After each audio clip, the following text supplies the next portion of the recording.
Viewers, आज हम बात करेंगे ग्रीन एंटरटेनमेंट के ड्रामा सीरियल जिंदू की। जिंदू एक ऐसा ड्रामा था कि स्क्रीन पे आने से पहले लग रहा था कि शायद मौला जट मूवी का रिकॉर्ड तोड़ देगा। ड्रामे के तहलका खेज प्रोमोज से तो ये लग रहा था कि आने वाले वक्तों में पूरी ड्रामा इंडस्ट्री बदलने जा रही है। लेकिन आज हम बात करेंगे उन वजूहात की जिनकी बिना पर ये ड्रामा वो जगह ना बना सका जो कि एक्सपेक्टेड थी। हालांकि ड्रामा बहुत ही हैवी बजट है, रियल लोकेशंस पर इसको पिक्चराइज भी किया गया है और परफॉर्मेंसेस का तो जवाब ही नहीं। इस सहरा के एक्सेंट को जिस तरीके से हर एक्टर और एक्ट्रेस ने अडॉप्ट किया है वो भी रिमार्केबल है। तो अब हम वन बाय वन चलते हैं उन रीजंस की तरफ जिनकी वजह से ये ड्रामा नाजरीन को उस तरह से अपने साथ नहीं जोड़ पाया जैसा कि एक्सपेक्टेड था। रीज़न नंबर 1 है फकीरे का अभी तक जिंदा रहना। जी हाँ, ये मजाक की बात नहीं है। अब तो व्यूअर्स जो इस ड्रामे को देख भी रहे हैं वो हर दफ़ा इस उम्मीद पर देखते हैं कि शायद आज की एपिसोड में फकीरा मरेगा, शायद आज की एपिसोड में फकीरा मरेगा। लेकिन फकीरा है कि मर के नहीं दे रहा। सब व्यूअर्स को इंतजार है ड्रामे के उस फेज का जिसमें जिंदो इंतकाम लेगी। लेकिन इंतकाम के सफर का आगाज होना है फकीरे की मौत से, और फकीरा है कि मर के नहीं दे रहा। कहानी के एक लूप में ही मुसलसल घूमने की वजह से कहानी में लोगों का इंटरेस्ट बिल्कुल लूज हो चुका है। वजह नंबर 2 है हाजरा जामीन का करैक्टर। आप हमसे भले लाख इख्तलाफ करें, लेकिन इस करैक्टर से बहुत सारी एक्सपेक्टेशंस थी कि शायद ये हवेली वालों को सबक सिखाएगी और पता नहीं क्या क्या। फिर इस करैक्टर का जो बेसिक स्टैंस था कि मैं इस हवेली में वारिस कभी नहीं आने दूंगी, तो अब एक क्या दो वारिस आ चुके हैं। आखिर ये खातून चाहती क्या है? जब भी इसने कोई फैसला किया गलत ही किया।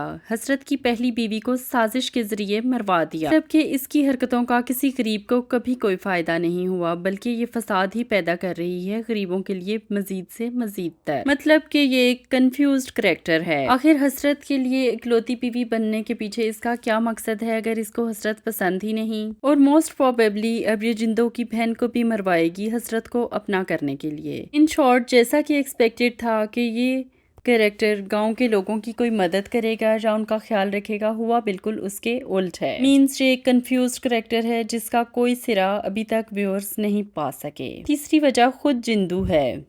जिंदू को हम शुरू से बहुत ही पॉजिटिव कैरेक्टर समझ रहे थे, लेकिन जिस तरीके से सब कुछ जानते बूझते जिंदू ने अपने भाई की शादी शानों से नहीं करवाई। शादी पर उसको शानों का रोना धोना भी नजर नहीं आया, बल्कि सारी रस्में शानों से करवा के मजे लूटती रही। उसके नजरों की चोरी साफ उन सीन्स में पकड़ी जा सकती है। ये कैसे हो सकता है कि उसके शोहर को पता था कि शानों पसंद करती है फकीरे को और जिंदू को खुद नहीं पता था, और आज की एपिसोड में बिल्कुल भोली सी बन गई और कहती है मासी तुमने मुझे बताया क्यों नहीं, बड़ा जुल्म किया। हद हो गई है दोगलेपन की भी। कई बार तो लगता है कि जिंदो के साथ जो कुछ होगा वो डिजर्व करती है, क्योंकि जहां उसको इख्तियार मिला उसने भी अपना इख्तियार फुल इस्तेमाल किया मजलूम के खिलाफ। अब है जी अगला पॉइंट, ये अजीबो गरीब चिमनी की स्टोरी। शोहर को मारने के बाद, मतलब कि शोहर के मरने के बाद चिमनी फिर से डोरे डालने मौजूद है। मतलब कि गांव वाले कहाँ हैं जो ये बातें भी नहीं बनाते कि चिमनी यहाँ पर बिन ब्याही क्यों रह रही है। याद रहे कि पहले ये मैडम बिस्तरे मर्ग पर शोहर को छोड़कर यहाँ अच्छा खासा टाइम गुजार चुकी हैं। ओवरऑल कहानी के बहुत से ऐसे लूज एंड्स हैं जिनका कोई सिरा नहीं मिलता। फिर जो वाकयात छठी, सातवीं या हद है तो 8वीं किस्त तक मुकम्मल हो जाने चाहिए थे, उनको पता नहीं किस बिना पर इतना लटकाया जा रहा है।